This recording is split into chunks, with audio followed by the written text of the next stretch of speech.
अब आज हमको एक टॉपिक देखना है। इसका नाम है performance of contract of sale. बहुत सिंपल है। Performance of contract of sale का मतलब क्या है? एक बार कॉन्ट्रैक्ट हो गया, एक बार एग्रीमेंट हो गया कि हमको सेल करना है, तो ये एग्रीमेंट होने के बाद अब उसको परफॉर्म कैसा करेंगे, ऑनर कैसा करेंगे, पूरा कैसा करेंगे। ठीक है, जो हमने प्रॉमिस करे एक दूसरे को सेल और परचेज़ का, वो पूरा करने के मेथड्स क्या है और उसके बीच में क्या क्या चीज़ें आती। ये वाले पॉइंट में ड्यूटीज़ बताए हुए, सेलर की क्या ड्यूटी है, जब कॉन्ट्रैक्ट बन जाता है तो उसकी तरफ उसके बिहाफ पे क्या ड्यूटी आती है और बायर की क्या ड्यूटी आती है। ठीक है, और ये एक डेफिनेशन के बाद पूरा जो सेक्शन है वो डिलीवरी के बारे में है कि गुड्स घर तक पहुंचेंगे कैसा, पहुंचाने की ज़िम्मेदारी किसकी है, ज़िम्मेदारी नहीं है कैसे वो गुड्स अगर डिलीवर हो रहे तो बीच में जो जो भी वहाँ पे चैलेंजेस आते, टाइप्स आते, तो वो सबके वहाँ पे रिलेटेड ये क्वेश्चन है यहाँ पे। ठीक है, ये टॉपिक है हमारा। अब देखो वहाँ पे चैप्टर 4 में दिया performance of contract of sale, section 31 of sales of goods act में दिया हुआ है। वहाँ पे जो डेफिनेशन में वो रीड कर रही हूँ। Section 31 provides that it is the duty of the seller to deliver the goods and the buyer to accept and pay for them in according with the terms of the contract. Seller की duty क्या है कि उसने goods बेचने के बाद deliver करना चाहिए, मतलब दे देना चाहिए, और बायर की ड्यूटी क्या है कि उसने एक्सेप्ट करके पेमेंट दे देनी चाहिए as per the terms of contract. यहाँ पे ये बहुत इंपॉर्टेंट लाइन है कि टर्म्स ऑफ कॉन्ट्रैक्ट के हिसाब से सेलर ने डिलीवर करना चाहिए और बायर ने एक्सेप्ट करके पे करना चाहिए। ठीक है, उसके बाद देखो वहाँ पे the performance of contract involves the following. Performance of contract के अंदर क्या क्या चीज़ें रहती, इन्वॉल्व क्या चीज़ है, हम किस चीज़ों को बोलेंगे कि परफॉर्मेंस ऑफ कॉन्ट्रैक्ट है। फर्स्ट चीज़ क्या है वहाँ पे, payment and delivery are concurrent condition. Payment और डिलीवरी दोनों एक दूसरे से जुड़ी हुई है और एक दूसरे से कोइंसिडेंटल है। मतलब एक पेमेंट होती है डिलीवर हो जाना चाहिए, डिलीवर होती है पेमेंट हो जानी चाहिए, यानी एक दूसरे से रिलेटेड है। तो ये एक परफॉर्मेंस का एक पार्ट है। डिलीवर करना, डिलीवरी करना, डिलीवरी के हिसाब से मतलब उनके क्या टर्म्स एंड कंडीशंस है, पैसे पहले देना है या बाद में देना है, डिलीवरी किस टाइप की हो रही, किस जगह पे हो रही, किस टाइम पे हो रही, कोई कॉन्ट्रैक्ट में मेंशन्ड है या नहीं, उस हिसाब से वहाँ पे डिलीवर होना चाहिए। ये हम नीचे देखने वाले हैं क्योंकि ये इंपॉर्टेंट है ये वाले टॉपिक के लिए। Buyer's right of examining the goods. Buyer के पास पूरा राइट है कि अगर वो पैसे देने से पहले अपने गुड्स को एग्ज़ामिन करना चाह रहा, चेक करना चाह रहा एक्सेप्टेंस से पहले, तो उसको पूरा राइट है कि वो ये कर सकता। सेलर डिनाई नहीं कर सकता ये चीज़ को। अब इसका वन ऑफ द एग्जांपल ये है कि जब भी हम ऑनलाइन कोई गुड्स परचेज़ कर रहे तो हमारे पास पूरा राइट है कि जब वो गुड्स हमारे पास घर पे आते हैं हम उसको चेक करें, उसको एग्ज़ामिन करें, और उसके बाद अगर वो हमारे एक्सपेक्टेशंस के साथ मैच नहीं करता तो हम उसको रिटर्न भी कर सकते हैं।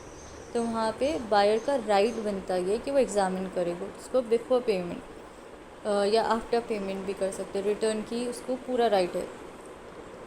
फिर हमारा दूसरा पॉइंट है एक्सेप्टेंस ऑफ गुड्स। अगर वहाँ पे गुड्स घर पे आने के बाद वहाँ पे हमारा गुड्स हमको पसंद नहीं आए या हमारे हिसाब से नहीं है तो हम उसको रिटर्न कर सकते हैं। ऊपर हमने पॉइंट देखे। एक्सेप्ट करना, अगर वहाँ पे कोई प्रॉब्लम नहीं है, अगर हमारे गुड्स में कोई डिफेक्ट नहीं है और हमने जैसा मंगाया था वो वैसा ही है, तो वहाँ पे ज़बरदस्ती के लिए रिटर्न कर देना अच्छी बात नहीं है। वहाँ पे एक्सेप्टेंस ऑफ गुड्स ज़रूरी है बायर के बिहाफ पे। ठीक है, किसी किसी की आदत रहती है कि घर पे लेके आ रहे, पसंद नहीं आ रहा, फिर एक्सचेंज कर रहे, फिर एक्सचेंज कर रहे। अननेसेसरी बहुत सारे लड़कियों में रहती है आदत कि हम अननेसेसरी का एक्सचेंज करते हैं, तो वो चीज़ नहीं होना चाहिए। ये परफॉर्मेंस ऑफ कॉन्ट्रैक्ट का एक पार्ट है। Buyers liability. बायर की लाइबिलिटी क्या है यहाँ पे कि वो गुड्स को एक्सेप्ट करे और पेमेंट प्राइस की जिस तरीके से वहाँ पे कॉन्ट्रैक्ट में एक दूसरे से वहाँ पे डिफ़ाइन हुई थी, एग्री हुई थी, टर्म्स एंड कंडीशंस उन्होंने जो एक दूसरे के साथ रखे थे वो हिसाब से उन्होंने वहाँ पे पेमेंट एक्सेप्ट कर लेना चाहिए, यानी पेमेंट दे देना चाहिए। ये बायर की लाइबिलिटी है। ठीक है, आई होप यहाँ तक क्लियर है। आगे हमको देखना है डिलीवरी। अब ये सेक्शन 31 के बाद अब यहाँ पे जितने भी सेक्शंस है ये नीचे के, वो सब डिलीवरी ऑफ गुड्स से रिलेटेड है। डिलीवरी कौन दे रहा, कैसे दे रहा, कब दे रहा, कब रिसीव हो रहा, तो उस चीज़ से रिलेटेड है। फर्स्ट देखो मीनिंग ऑफ डिलीवरी क्या है। वैसे तो ये अंडरस्टूड वाला पॉइंट है बट स्टिल मीनिंग क्या है, सेक्शन 2 सब सेक्शन 2 में दिया हुआ है। Means voluntary transfer of possession from one person to another. एक से दूसरे के हाथ में देना। बहुत सिंपल सी चीज़ है हमारे, अगर हम ओन वर्ड्स में बोले तो एक के हाथ से दूसरे के हाथ तक पहुंचाना, एक के घर से दूसरे के घर तक पहुंचाना। ठीक है। ड्यूटी ऑफ सेलर, अब यहाँ पे duty of seller, duty heavy word है, ड्यूटी क्या है सेलर की, तो वहाँ पे देखो मैं रीड कर रही हूँ section 31। It is the duty of the sailor to deliver the goods and of the buyer to accept and pay for them in accordance with the contract of sale। वहाँ पे ड्यूटी ऑफ सेलर है कि वो deliver कर दे goods को, और buyer की duty है कि वो एक्सेप्ट करे और साथ में पे कर दे, जैसा उनके कॉन्ट्रैक्ट ऑफ सेल में डिफाइन हुआ था, जैसा उन्होंने एक दूसरे के साथ एग्री करे थे। सेम डेफिनेशन हमने ऊपर भी पढ़े। अब वहाँ पे देखो modes of delivery. Modes of delivery का मतलब है किस तरीके से हम गुड्स को बायर के घर तक या बायर के जगह पर या जैसे भी वहाँ पे कॉन्ट्रैक्ट ऑफ सेल में वहाँ पहुँचाते कैसे। तो ये वाला पॉइंट देखो, delivery of goods sold may be made by. अब दो चीज़ें किस तरीके से हो सकता है। First, doing anything which the parties agree shall be treated as delivery. जिस तरीके से भी दोनों ने आपस में डिलीवरी के लिए वहाँ पे एक्सेप्ट करे थे, बोले थे, डिस्कस करे थे, उस तरीके से कर देना, डूइंग उस तरीके से कर देना, ऐसा माना जाएगा कि आपने डिलीवर ऑफ गुड्स कर दिए। सेकेंड पॉइंट है उसके अंदर बी वाला, which has the effect of putting the goods in the possession of the buyer or any person authorized to hold them on his behalf। हम ऐसा कुछ कर रहे जिससे हमारे जो गुड्स है वो किसी के पोजेशन में आ जा रहे। किसके पोजेशन में? बायर या ऑथराइज पर्सन। अगर बायर वहाँ पे अवेलेबल नहीं है लेकिन उसने कहा कि ये पर्टिकुलर पर्सन के हाथ में ये चीज़ आ जानी चाहिए, तो उस इंसान के हाथ में आ जाना या ऐसा कुछ करना कि उसके पोजेशन में आ जा रहा हो। मतलब फॉर एग्ज़ाम्पल हमने गाड़ी ख़रीदे, गाड़ी नहीं दी हमने हाथ में, लेकिन गाड़ी की चाबियाँ दे दिए, तो यहाँ पे क्या हो गया, वो इफ़ेक्ट ऐसा हो गया कि वो पोजीशन में आ गए वो गुड्स के। भले ही वो पूरी कार नहीं उनके हाथ में गई, बट कीज़ जाना यानी पोजीशन में आ जाना। तो इस तरीके से भी डिलीवरी ऑफ गुड्स ख़त्म हो जाता है। डिलीवर ऑफ गुड्स मोड्स में एक वो भी चीज़ आती है। ठीक है। अब सेक्शन 35 क्या बोलता है? सेक्शन 35 बोलता है seller is not bound to deliver the goods except buyer kept a condition to deliver. और ये बहुत इंटरेस्टिंग सा पॉइंट है। सेलर की ज़िम्मेदारी नहीं है, सेलर की ड्यूटी नहीं है कि वो वहाँ पे जाके गुड्स को डिलीवर करे, अनलेस एंड अनटिल वहाँ पे बायर ने on the time of purchase ऐसी कंडीशन रखी थी कि मेरे को ये गुड्स मेरे घर तक डिलीवर होना चाहिए। ये ज़िम्मेदारी किसकी है? ये बायर की ज़िम्मेदारी है कि वो गुड्स जब ख़रीद रहा तो लेकर भी जाए।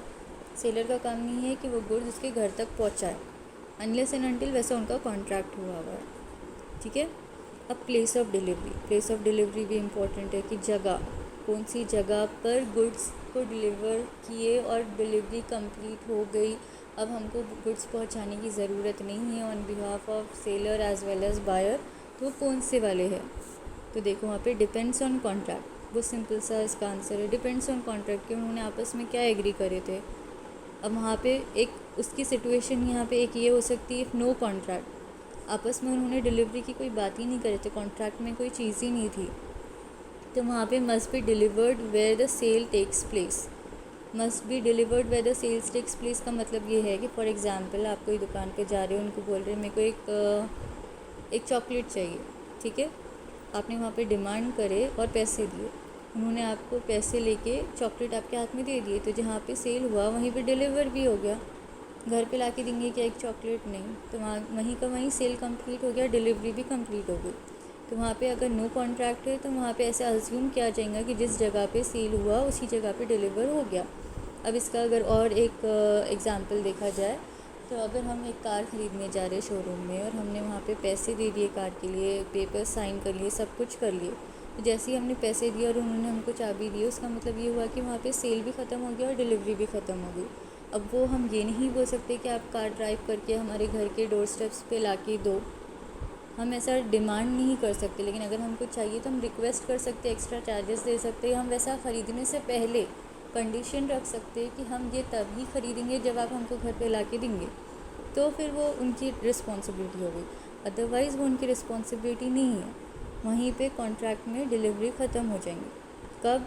जब इफ़ नो कॉन्ट्रैक्ट, मतलब if no contract of delivery वो स्पेसिफिकली असाइंड और डिस्कस्ड, तो ये वाली सिचुएशन रहेगी। ठीक है। और एक पॉइंट यहाँ पे याद रखो, जब भी कोई स्पेसिफिकेशन पूरे कॉन्ट्रैक्ट में कहीं नहीं बताया हुआ है, जहाँ पे स्पेसिफिकेशन नहीं है, तो वहाँ पे रीज़नेबल चीज़ों को कंसिडर किया जाएगा। तो ये जनरल पॉइंट है ये, कि अगर for example place of delivery बताई हुई नहीं है तो रीज़नेबली क्या होगा, टाइम नहीं बताया हुआ है तो उस सिचुएशन का रीज़नेबल टाइम क्या होगा, प्लेस रीज़नेबल प्लेस क्या होगा, रीज़नेबल चीज़ें क्या होंगी। तो ये हमको अपने कॉमन सेंस को वहाँ पे लाना पड़ेगा। रीज़नेबल यानी कॉमन सेंस, ठीक है, लॉ के लिए। अब वहाँ पे सेकंड पॉइंट देखो, इन केस ऑफ एग्रीमेंट, अगर वहाँ पे हमारा एग्रीमेंट हुआ था, तो अब यहाँ पे दो तरीके के एग्रीमेंट है एग्रीमेंट टू सेल में। एक एग्रीमेंट वो एग्रीमेंट है जहाँ पे हमारे गुड्स एग्जिस्टिंग थे, मतलब उस वक्त प्रेजेंट थे, एग्जिस्टिंग थे, हमारे पास रखे हुए थे। तो क्या रूल है, और एक ऐसे गुड्स है जिसमें हमारे ऐसा एक एग्रीमेंट है जिसमें हमारे गुड्स प्रेजेंट ही नहीं, एग्जिस्ट ही नहीं करते, उस सिचुएशन में हम क्या करेंगे। तो ऐसे दो रूल्स है, ठीक है। तो अब फर्स्ट रूल क्या है हमारा, देखो वहाँ पे, in case of agreement where the agreement is made at the time if goods were existing then will be assumed as delivered where agreement was made. जो जहाँ हमने एग्रीमेंट बनाया उस वक्त अगर हमारे गुड्स एग्जिस्ट करते हो तो हम ऐसा अज्यूम करेंगे कि वहाँ पे हमने गुड्स डिलीवर कर दिए। अगर वहाँ पे अदरवाइज़ कोई कंडीशन नहीं बनी हुई होंगी या डिस्कस की होंगी तो, ठीक है। अदरवाइज़ अगर उनकी कंडीशन थी, कुछ और कंडीशन थी प्लेस ऑफ डिलीवरी की, तो उस हिसाब से कॉन्ट्रैक्ट के हिसाब से जाएगा। लेकिन अगर वहाँ पे उनके कॉन्ट्रैक्ट में स्पेसिफिकली कुछ मेंशन नहीं है और एग्रीमेंट हम बना रहे, तो हम ऐसा अज्यूम करेंगे कि जो जगह पे हमारा एग्रीमेंट, जो जगह और जो टाइम पे हमारा एग्रीमेंट बना और वो गुड्स वहाँ पे अगर एग्जिस्ट करते, तो ऐसा अज्यूम करेंगे कि वहीं पे उसकी डिलीवरी भी हो चुकी। उसके बाद लास्ट पॉइंट है agreement to sale but goods were not produce at the moment. अब मैंने वहाँ पे सिर्फ प्रोड्यूस वर्ड टाइप की, बट उसमें प्रोड्यूस है या मैन्युफैक्चर्ड है या कुछ भी हो सकता है, हम कहीं से ख़रीद रहे और बेच रहे, तो वहाँ पे अवेलेबल नहीं है एट द मोमेंट। तो अगर वहाँ पे उस वक्त गुड एग्जिस्ट नहीं करते थे या वहाँ पे अवेलेबल नहीं थे, तो उस मोमेंट में क्या होगा, where it is being produce is assume to be place of delivery. जहाँ पे वो गुड्स प्रोड्यूस हो रहा है, अगर फैक्ट्री है तो फैक्ट्री में से आके उसको लेना उसका काम है, और वहाँ पे हम अज्यूम करेंगे कि डिलीवर हो गया है। अगर हमने वहाँ पे एग्रीमेंट टू सेल कर लिया और हमने बता दिया कि यहाँ पे पर्टिकुलर जगह पे हमारे गुड्स है, तो वहाँ पे अज्यूम किया जाएगा कि प्लेस ऑफ डिलीवरी है, वहाँ पे बायर ने जाके ले लेना चाहिए। ये सारे पॉइंट्स कब है, जब हम कॉन्ट्रैक्ट में डिफ़ाइन नहीं कर रहे तब, ठीक है। अगर कॉन्ट्रैक्ट में डिफ़ाइंड है तो हमेशा एज़ पर कॉन्ट्रैक्ट चलेगा, ठीक है। अब इसके अलावा डिलीवरी के उसमें कुछ इम्पोर्टेंट पॉइंट्स, जस्ट एक अगर कभी बीच में आया तो उसके लिए फर्स्ट इम्पॉर्टेंट पॉइंट वही है जो मैं अभी थोड़ी देर पहले बता रही थी। If no condition and time place decided at the time of contract then reasonable time will be considered. Reasonable time place जो भी हमको उस सिचुएशन के हिसाब से लगेगा तो वो कंसिडर होगा। Buyer has the right to examine the goods if previously he had not examine. अगर बायर ने पहले एग्ज़ामिन नहीं किए हुए हैं गुड्स, तो वो लेते वक्त पूरा उसको राइट है कि वो एग्ज़ामिन करे। लेकिन अगर उसने पहले एग्ज़ामिन कर लिया और वो बार बार एग्ज़ामिन कर रहा, तो इस तरीके से टॉर्चर करने का राइट उसको नहीं दिया हुआ, ठीक है। अब हमारा last point, acceptance deem to be completed when. अब हम बायर की तरफ से देखेंगे कि उसने गुड्स एक्सेप्ट कर लिया, हम कब डीम करेंगे कि एक्सेप्टेंस हो गया, डिलीवरी उसने एक्सेप्ट कर चुकी, कब। First, buyer intimates his acceptance. Buyer खुद बता रहा कि मेरे को गुड्स मिल गए और मैं बहुत खुश हूँ गुड्स से, ठीक है, वॉट एवर वो जिस तरीके से भी बता रहा। लेकिन अगर उसने इंटीमेट किया, यानी वो बता रहा कि मेरे पास आ गए, मैं एक्सेप्ट कर रहा, तो वहाँ पे एक्सेप्टेंस ख़त्म हो गया। Does any act which shows acceptance. अब यहाँ पे टाइपिंग मिस्टेक है, विश मैंने डाल दी इसको, तो अभी मैं बोल रही तो उसको राइट रीड कर लो। Does any act which shows acceptance. हम बोल के नहीं बता रहे, बट कुछ ऐसा कर रहे जिससे हमको पता चल रहा है कि हाँ ठीक है, एक्सेप्ट कर लिए। फॉर एग्ज़ाम्पल, अगर हमारा जैसा ऑनलाइन सेल का ही हो गया, अमेज़ॉन से तुमने कुछ मंगाया और अमेज़ॉन से कुछ पे करने के बाद तुमने मंगाया, और मंगाने के बाद तुम उसको यूज़ कर रहे, रिटर्न नहीं कर रहे, तो वहाँ पे ऐसा हो गया कि हमने एक्सेप्ट कर ली, हमने फीडबैक नहीं करे, हमने इंटीमेट नहीं करे, लेकिन हम इस्तेमाल कर रहे हैं, हमारा एक्ट ऐसा बता रहा है जिससे हमको पता चल रहा है कि ठीक है ये एक्सेप्ट हो गया, तो वहाँ पे बायर का एक्ट बता रहा है, एक्सेप्टेंस हो गया। Third point, retains goods after lapse of reasonable time. अब सेम एग्जांपल अगर हम लिए, अमेज़ॉन से हमने कुछ चीज़ मंगाए, हमको इवन दो वो पसंद नहीं आ रहा, हमको रिटर्न करना है, लेकिन जो एक रीज़नेबल टाइम हमको बोला गया था, जैसे फॉर एग्जांपल 7 डेज़ का टाइम है रिटर्न करने की पॉलिसी के, विद इन 7 डेज़ आप रिटर्न कर दो, वो 7 डेज़ का टाइम हमारा लैप्स हो गया यानी एक्सपायर हो गया, स्टिल हमने रिटर्न नहीं करे, तो ऐसा अज्यूम किया जाएगा कि हमने वो एक्सेप्ट कर लिया। ठीक है, ये बायर के साइड ऑफ व्यू से है। अब टाइप्स ऑफ डिलीवरी क्या है, किस तरीके के वहाँ पे डिलीवरीज हो सकती, टाइप्स और कैटेगरीज क्या है। तो फर्स्ट है एक्चुअल डिलीवरी। एक्चुअल डिलीवरी का मतलब है हम फिज़िकली एक चीज़ एक हाथ से दूसरे, मतलब एक इंसान से दूसरे इंसान को दे रहे, एक जगह से दूसरी जगह दे रहे, उसका हम फिज़िकल डिलीवरी एक्चुअल डिलीवरी बोलेंगे। सेकेंड पॉइंट है सिम्बॉलिक डिलीवरी। वहाँ पे मैंने एग्जांपल में भी डाली, delivery of keys of the car. हम कार, हमारे गुड्स हमने बेचे, क्या चाबियाँ नहीं, चाबी बेचने का हमारा काम नहीं था, हमारा काम था कार बेचने का। बायर ने हमसे चाबी नहीं ख़रीदा, बायर ने हमसे कार ख़रीदा, लेकिन हमने कीज़ उसके हाथ में दिए, ना कि कार। तो ये सिम्बॉलिक डिलीवरी हो गई। Constructive delivery. अब कंस्ट्रक्टिव डिलीवरी का मतलब यहाँ पे ये है कि हमने वहाँ पे खुद, मतलब एक पोजेशन ऑफ गुड्स ट्रांसफ़र हो रहा, एक्नॉलेजमेंट ऑफ गुड्स ट्रांसफ़र हो रहा, ना कि एक्चुअल गुड्स ट्रांसफ़र हो रहे हैं। ठीक है, हमने किसी और को पोजेशन ट्रांसफ़र कर दिए, तो उस सिचुएशन में भी हम बोलेंगे ये कंस्ट्रक्टिव डिलीवरी है। अब इसका मैं रीड करती, एक बार चेक कर लो।